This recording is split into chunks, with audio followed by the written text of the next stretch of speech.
There's a cat over here. There's a cat over there. And the wrong one died. And the wrong one died.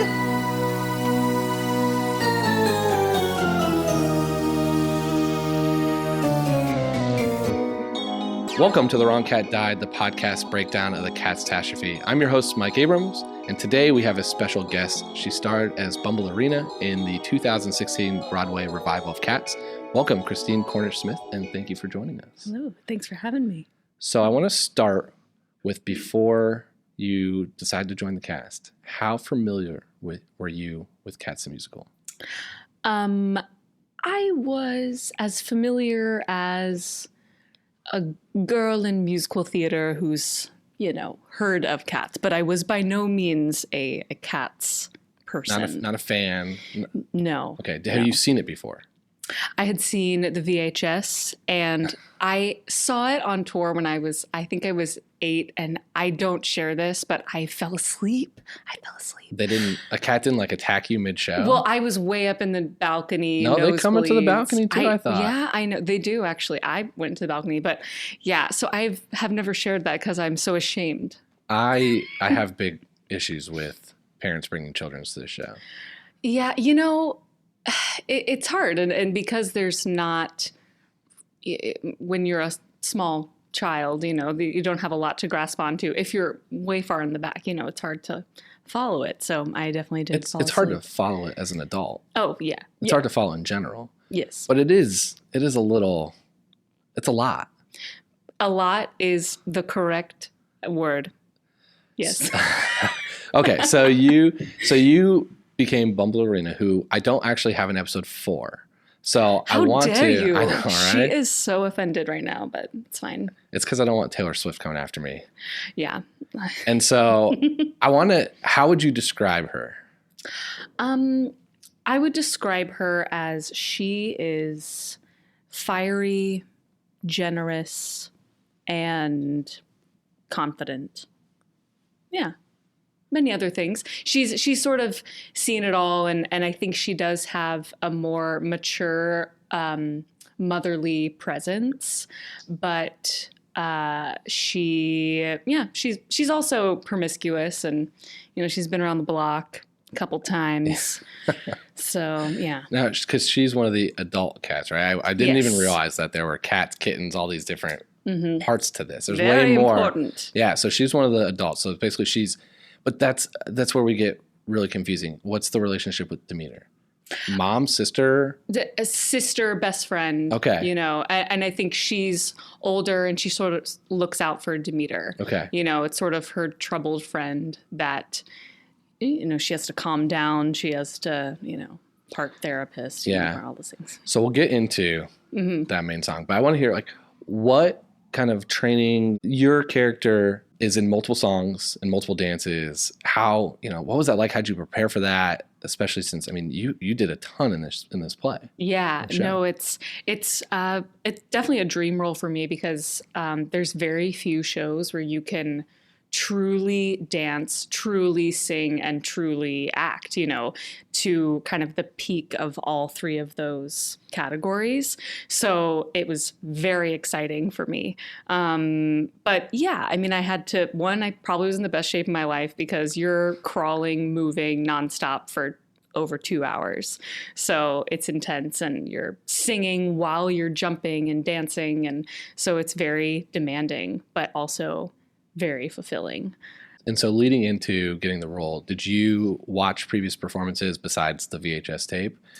Or did you come in and want to kind of do your own thing completely? It was sort of, I'd say 50-50. I wanted to be informed about, I read the T.S. Eliot poems. I tried to sort of take it out of the context of Cats, the musical, and try to do things like anytime I saw an actual cat, just really observe it and, and then read the poems and read up a little bit about Andrew Lloyd Webber and the making of it and, all of those things and sort of really learn about the bare bones of it so that I could breathe my own life into it, and I think because we were doing a revival and because I got to sort of originate the revival version, I wanted it to be my own.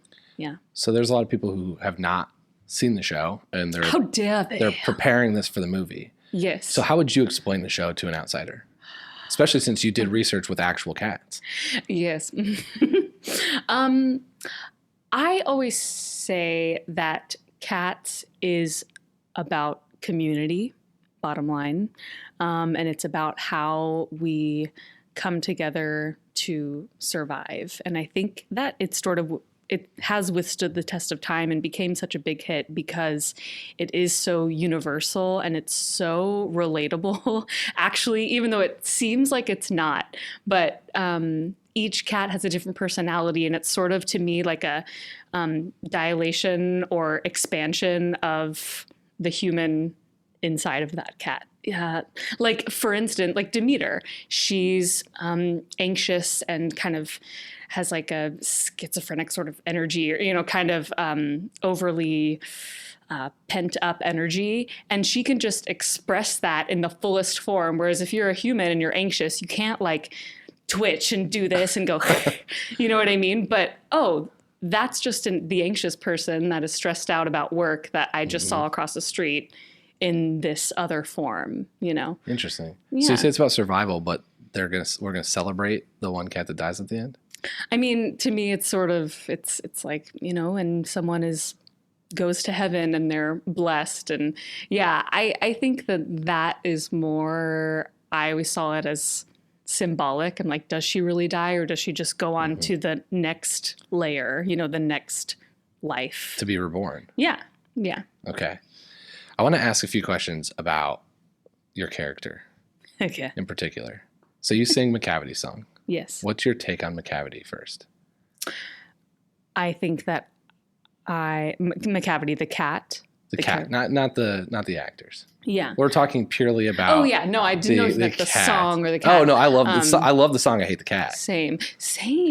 Well, no, I actually don't. It's a complicated relationship. I think that she has a very close relationship with Macavity, and she knows more about his whereabouts than any other cat. I think she's been burned by him. I think she was in a very sort of abusive and messed up relationship with this cat. Yeah. So that's my question. I felt the same way with both your character and Demeter was an abusive relationship. And then all of a sudden Macavity leaves and you sing this overly sexualized song about him. Yeah. I mean, I think that's part of the thing that's like messed up about it is it's like she, as I think some people can relate to in a twisted way, it's like, why do we love watching horror films, or there's a thrill that's associated with it. It's like, as much as this relationship was dark and scarring and all of these things, there's a reason why she entered into it, because it was thrilling and it was sexy and it was all of those things. So it's sort of them, leaning into that, like, oh, so terrible, but this is why, It gives off a little 50 Shades of Grey vibe. Oh, for sure. Yeah. Yes. There's some BDSM happening. There's a lot of things occurring. But I think with Demeter, it sort of scarred her and really frazzled her. Whereas with Bomb, she has been through a lot of stuff. So it sort of didn't faze her as much. So how do you believe the relationship between Bomb and Grizabella? Because there was a couple different conflicting rumors on it. Yeah. I think that she has empathy for Grizabella, and she feels for Grizz because she was almost Grizz. I think she was like one step away from sort of turning to the dark side, and one, line of cocaine away, or like whatever, she kind of almost turned to there. So I think she wants to protect the younger cats from her, and not as much in a judgmental way, but just in a, you really don't want to go down that road. And so there's a rumor that Grizz is actually your character's mom and abandoned you. Oh. So what is your take on that? that? I've heard that. Yeah. That's what I'm here for. Interesting. I'm here to dig up the rumors for all Honestly, the people. It's very exciting to revisit all this. Yeah, I've never heard that one. That could make sense though. Yeah. Man, I'm trying to articulate my thoughts on that because I've never heard that. Never heard it. So clearly it's not true. Wow. Or it's not been a note given to you. Yeah, it was never a note given from like Andrew Lloyd Webber himself or something. Yeah. But did he give a lot of notes about the backstory and the family tree of cats? He sort of popped up a couple times during rehearsals and a few times during previews here and there, but he wasn't super embedded in our process. Like Gillian Lynn, may she rest, amazing woman. She was there for like the first 3 days, and then they sort of came in and out of the process, so they weren't super involved. Trevor Nunn, though, was heavily involved as our director. But yeah, he never told me that. Nothing. Okay. Wow. What about the relationship with Rum Tug Tugger? Oh, I think they're just like the classic on again, off again. That's like the lighter version of her relationship with Macavity. With Macavity, it was like that on and off again, but in a dark, not healthy way. With Tugger, it's fiery, it's playful, it's kind of messed up, but not in a as abusive way, I think. So, and I'm basing this off of the movie, the VHS, because that's what I'm working off of with YouTube, because my memory is not that strong for the 2 times I've seen this. Yeah. But your character in Tugger's song in that movie is on the ground when he does his patented crotch thrusts. Yes. And indeed. Yes. I'm wondering, was there ever any rehearsal, like, over enthusiastic crotch thrust that had accidents here? Like, it's a very dramatic, like over the top part of this show. Yes. Well, that was one of the numbers that Andy Blankenbuehler sort of reimagined. So that part actually didn't happen in New York in the revival. And a lot of things were changed. That whole number was very different than the VHS. Well, they had to bring it back from the rapping street cat. Right. So they had to redo some stuff. They made our revival Tugger was the classic. Yeah.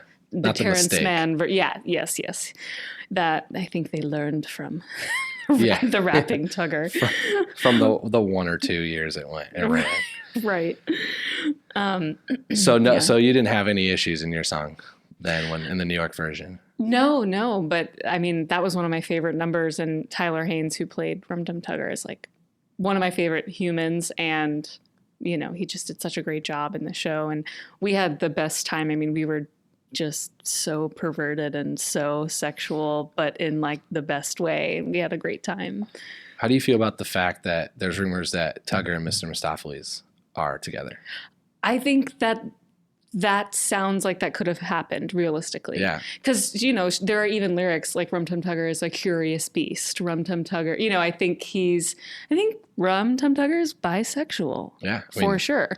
And Mistopheles is gay. But, Yeah, I mean, the movie, he pulls out a rainbow scarf out of a cup, as part of his magic. Yeah. So, I think Rum Tum Tugger, 50-50. Mistopheles probably mostly sees male cats. Yeah. But who knows? So you're part of that triangle, basically, though. Yeah. Okay. So if you could, since you know the musical, who was taking your character out of it? Who was your favorite cat and who was your least favorite cat? Not actors, characters. Okay, characters. Yeah, please don't say actors. Yeah, that would be pretty rough. That's a rough question. I mean, man, I love Bombalurina just because I always was attracted to her. Let's see. Favorite cat. The white cat. Beautiful. Probably my favorite. And then maybe my least favorite. Oh, that's very hard. I have a special place in my heart for all the cats. It's Peter. The answer is Peter. Peter. Oh, is that Gus's first? I don't even know who it is, and I don't know why they named a cat Peter. Peter. It was added for something to do with Gus. I think that was both Gus and was there one other are in the Old Deuteronomy are in the opening number as other cats. Yes. So that Peter. Yeah. So I guess I'm not a big fan of Peter because I never really met him or talked to him. He, I want to know who named him. Unclear. Because of all the other names, who was just like, oh, we need a new cat. We're just going to call him Peter. Yeah, it's like they kind of pulled that out of nowhere. Yeah. They're like, oh, yeah. It's lazy. It's lazy Peter. writing. Right? I know. It's like all these characters so interesting, you know. Yeah. Coracopat, Tantamile, Bombalurina, Peter. Yeah. Like. Exactly. Okay. You know. Someone just gave up. Someone definitely gave up and, you know, shame on them. But, you know, Peter still lives. He lives on. He lives in you. He lives in me. Yeah. So, have you seen the movie trailer and what's your take on the movie? Are you excited? Are you nervous? Are you happy? Okay, let's see. I'm excited. I'm trying to go into it with an open heart and open mind. And, you know, I think that it's great that a new generation can have the same amount of confusion about cats as probably the, you know, children of the 80s and the children of the 90s did for this musical. I think it is hard because I was, you know, that was my life for so long doing the show. You know, you naturally get really attached to a certain design, a certain style, and a certain, you know, like I fell in love with Tyler's Rum Tum Tugger. So it's so hard for me to see anyone else in it. Not because anyone else would be not amazing, just because I was so used to seeing Tyler, you know. So there's biases. I do wish that their bodies looked weird. It kind of was scary. My first impression was I feel scared. So that was my first impression. And then I was like, their tails were weird and I wanted their costumes to have more like shape. The tails and noses got the most issues they on like needed a nose. Like where was Jennifer Hudson's nose? And then Christopher Gurr, because I had him on for an episode, he was mad that they had dialogue because you weren't allowed to speak. Oh, right. Yeah. So he saw that in the trailer and he immediately was mad at that. Right. So he's cheating. Yeah. Cheater, pumpkin eaters. Yeah. Yeah. I don't know. I feel like I don't want to say too much until I see it. And I'm probably going to have to see it twice to really, at least. Yes, maybe even 3 to 4, 5, 6 times. It'll be an experience. So before I get to my final question, which is like my thesis of this whole podcast, but I do want to know, what are you up to now? Where can we see you? What are you doing? Yes. Right now, so I just closed Kiss Me Kate, actually right across the street, not that long ago in the summer. And I've just been doing like little gigs here and there. So I worked on a little segment for John Oliver, that TV show, which was super fun. And just kind of doing a bunch of little things right now, teaching and concerts and stuff like that. And but I don't have like another sort of the next like big gig yet. I'm trying to be strategic about my next move, I think. Yeah. So, yeah. Okay. Just living the life. Now I got to get to my final question. Okay, can't wait. Here we go. The real question, which is, I have spent multiple episodes arguing that Grizabella was the wrong cat to die at the end of the play. Who do you think is the right cat to die? Could be your character, or do you think it should be Grizabella? And then I want to hear why. I should have known you were going to ask this question. So how dare I come in so ill-prepared? I think that it could be any of the adult cats. Any cat that has, I think, not that I think Jenny Anydots should die. It's a good thing though. Like this is it's a good thing. The death is I call it victory because I look at this like it's a competition show. Yeah, I think if it weren't Grizabella, either Jenny Anydots or Gus, yeah, it would probably be one of those two. One of the cats that I feel has lived their life and given back. You know, I feel like you sort of have your stages of life where like you're growing up and then you're really selfish and then you sort of flip it and then you have kids and so then you're selfless and then you know, like you sort of someone who I feel a cat that has gone through the stages of life. So it would be either Gus or Jenny Anydots. Okay. There's a big team Gus out there. Yeah. I mean, it's also like, how much longer is this cat gonna be? Did Gurr say? He said that he thought that his cat didn't have another life to live. And so his ending was like the end. And so he took himself out of the running. Yeah. That was his interpretation. Oh, dang. Yeah. Right? And I think Grizabella does have another life to live. Absolutely. A new life has begun. Yeah. But I'm still not in that camp. Who do you think should die? Well, you have to listen. Oh, okay. Okay. Oh my That's the whole point. And if this was the last episode, I would tell, but I've got a couple episodes after this. Okay, I gotta tune in. Gotta subscribe. But I think there are some front runners. Okay. I look forward. Yeah. I mean, I'm a big, personally, well, I've become to love Macavity's song and everything about it, but he can't be the one to win. So I'm a big Rum Tug Tugger, Mr. Mistopheles fans. I loved Mungo Jerry and Rumple Teaser's song, and then the whole dance, the dual cartwheel. Yeah. Like, I can't imagine how many children got hurt trying that. And on a ramp. Yeah. Like, those two, I think those two have the hardest track in the show. Oh, absolutely. 100%. It's also one of the hardest to get out of your head when it's stuck in your head. Oh, yeah. Oh, God. Yeah. No, thank you. Amazing. Well, thank you so much for being here. How can we find you on social media? Instagram at Christine Cornish. Perfect. That's it. Well, thanks for being here. And listeners, thank you for listening to this bonus episode with Christine Cornish Smith on The Wrong Cat Died, the podcast breakdown of the catastrophe. To follow along, you can subscribe on Apple Podcasts, Spotify, Stitcher, or anywhere else you listen to podcasts. Follow us on Twitter and Instagram at The Wrong Cat Died, or check out our website, thewrongcatdied.com.